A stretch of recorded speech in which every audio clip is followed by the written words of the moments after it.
Hello everyone, welcome to my new vlog. আজকের ভ্লগটা শুরু করছি তোমাদেরকে সুন্দর একটা মেহেদি আর্ট দেখিয়ে। আমার ফ্রেন্ড উজমা আমাকে মেহেদি পরিয়ে দিয়েছে, আর আমার হাতে মেহেদির বেশি একটা কালার হয় না। তো আগের দিন রাতের বেলা মেহেদি লাগিয়ে ঘুমিয়ে গিয়েছিলাম। এরপর সকালে উঠে দেখি এতটুকু কালার হয়েছে। উঠে খুবই বিধ্বস্ত অবস্থা। ইভেন আমি যেই জায়গায় ঘুমিয়েছি ওই জায়গাটার অবস্থাও তোমাদেরকে কিছুক্ষণ পর দেখাচ্ছি। সরস্বতী পূজার দিন এবং সরস্বতী পূজার আগের দিন কি কি করেছি সেটাই আজকের ভ্লগে তোমাদের সাথে শেয়ার করব। এটা হলো সরস্বতী পূজার আগের দিন থার্সডেতে সকালে উঠে ব্রেকফাস্ট করে নিয়েছি। ব্রেকফাস্ট শেষ করে রুমে চলে এসেছি। এখন তোমাদেরকে দেখাবো যে জায়গায় মেহেদি লাগিয়ে ঘুমিয়েছি সেই জায়গাটার অবস্থা। পুরো বিছানাতে মেহেদি শুকিয়ে এরকম বাজে অবস্থা হয়ে গিয়েছে। মা তো সকালবেলা উঠে অনেক বকা দিয়েছে, এখন ক্লিন করতে হবে। এই যে দেখো, অলরেডি ক্লিন করে ফেলেছি আমি। এরপর সারাদিনে আর কোনো ক্লিপস নেওয়া হয়নি। সন্ধ্যায় রেডি হয়ে গিয়েছি। আজকে উজমার বাসায় ডিনারের দাওয়াত। আমার মেহেদির কালার সারাদিনে একটু গাঢ় হয়েছে, তবে অন্যদের হাতে আরো অনেক বেশি হয়, আমার হাতে মেহেদির কালার হতেই চায় না। এখন আমরা চলে যাচ্ছি উজমার বাসায়। একটা টেসলা নিয়ে নিয়েছি,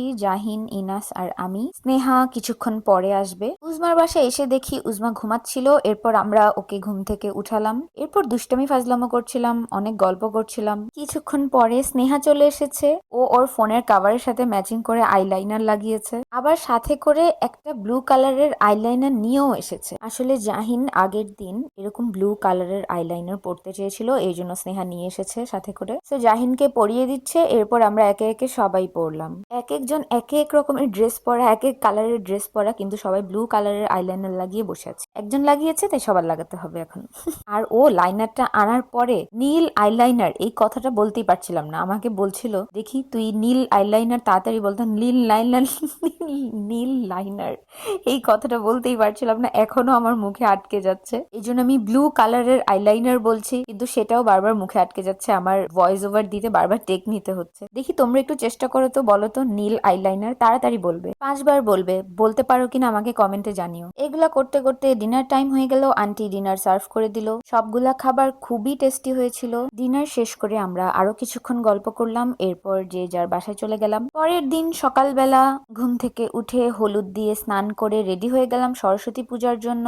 এখন আমরা সবাই মিলে মন্দিরে চলে যাব। প্রথমে অঞ্জলি দিব, আমরা সবাই উপাস রেখেছি। পাপা ড্রাইভ করছে, দিদি ভাই, আমি, মা, আমরা মন্দিরে যাচ্ছি। দাদা কিছুক্ষণ পরে আসবে, ও এখনো রেডি হয়নি। মন্দিরে চলে আসছি, এখনো পূজা হচ্ছে। অঞ্জলি আরো কিছুক্ষণ পরে হবে। আমরা বসে বসে পূজা দেখছিলাম, আশেপাশে মানুষ দেখছিলাম। সকাল সকাল মানুষজন স্নান করে সুন্দর করে শাড়ি পরে মেকআপ করে তারপর মন্দিরে এসেছে। সবার এত সুন্দর এনার্জি দেখে আমার খুবই ভালো লাগছিল। আর এদিকে আমার মা আমাকে অনেক কষ্ট করে ঘুম থেকে উঠিয়েছে। এরপর কোনো মতে রেডি হয়ে আমি মন্দিরে এসেছি। এখন অঞ্জলি হবে। আমাদের সবার হাতে ফুল বেলপাতা দিয়ে দেওয়া হয়েছে। অঞ্জলি শেষ করে সবাই প্রসাদের জন্য বসে পড়লো। প্রসাদ খাওয়া শেষ, এখন আমরা বাসায় চলে যাব। এইখানে দেখো, বাবা মাকে গাড়িতে তুলে দিয়ে মাকে সেলুট করছিল, দুষ্টামি করছিল মায়ের সাথে। যাই হোক, এরপর বাসায় চলে আসছি। বাসায় এসে খুব মজাদার একটা চা বানালাম, খেলাম। এখানে বাবা মনে হয় প্রসাদ খাচ্ছিল, দিদি ভাই ফোনে কথা বলছিল, মানে এক একজন যে যার কাজে বিজি আর কি।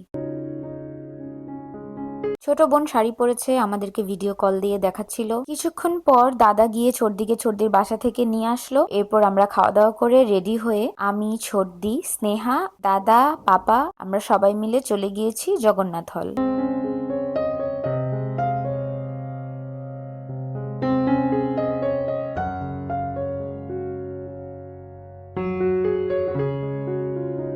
এরপর এখানে এসে দেখি অনেক মানুষ, তোমরা ভিডিওতে দেখতেই পাচ্ছ।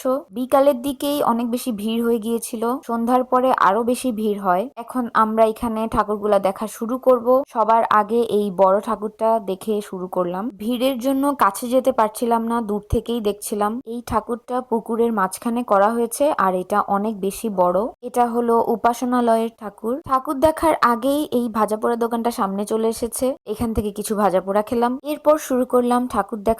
কাছে গিয়ে দেখতে চেয়েছিলাম, কিন্তু কাছে যেতে পারছিলাম না, অনেক বেশি ভিড় ছিল। দাদা আমাকে বলছিল, দূর থেকেই দেখা যাচ্ছে, তুই দূর থেকেই দেখ, আমি দূর থেকে তোকে ভিডিও করে দিচ্ছি। তো সেটাই করতে হলো, কারণ এত বেশি মানুষ ছিল। মানুষের ভিড়ে আসলে সামনে গিয়ে ঠাকুর দেখাটা ইম্পসিবল হয়ে গিয়েছিল প্রায়। আর এমনিতেও আমার মানুষজনের ভিড় ভালো লাগে না, এতটা ভিড় হবে বুঝতে পারি নাই। যদিও প্রত্যেক বছর সরস্বতী পুজো জগন্নাথ হলে আসা হয়, প্রতি বছর আসলে সন্ধ্যার পরে ভিড়টা বাড়ে, সেজন্য আমরা এবার বিকালে গিয়েছি।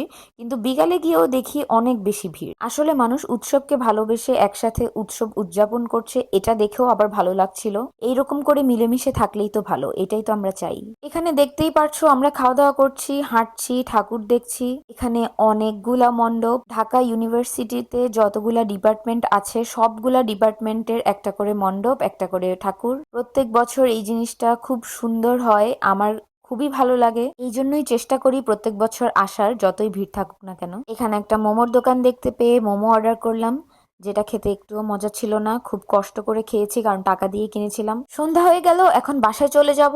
এই যে দেখতে পাচ্ছ ভিড়, এটা হলো বের হওয়ার সময়। আমরা বের হচ্ছি আর এই রকম ভিড়, একদম স্যান্ডউইচ হয়ে গিয়েছিলাম। এই জিনিসটা আসলে ওইখানে না থাকলে আমি বলে বুঝাতে পারবো না। আমি জানি না ভিডিওতে কতটা বোঝা যাচ্ছে, খুবই বাজে অবস্থা হয়ে গিয়েছিল। আমরা খুব কষ্ট করে বের হয়েছি। এখানে যদি কেউ পড়ে যায় বা হাত থেকেও যদি কিছু পড়ে যায়, এই জিনিস আর পাওয়া যাবে না, মানে একদম মানুষের পায়ের নিচে পড়ে শেষ।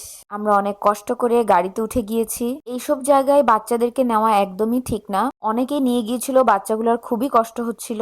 যাই হোক, এরপর বাসায় এসে সুলতানস ডাইনের কাচ্চি দিয়ে ডিনার করে দিনটা শেষ করলাম। এই ছিল আমার থার্সডে অ্যান্ড ফ্রাইডে ভ্লগ। তোমরা যারা ইউটিউব থেকে দেখছো, আমার ইউটিউব চ্যানেলে সাবস্ক্রাইব করে দিও। ফেসবুক থেকে দেখলে লাইক ফলো দিয়ে দিও পেজকে। অ্যান্ড ভিডিওতে লাইক কমেন্ট করতে ভুলো না। And thanks for watching.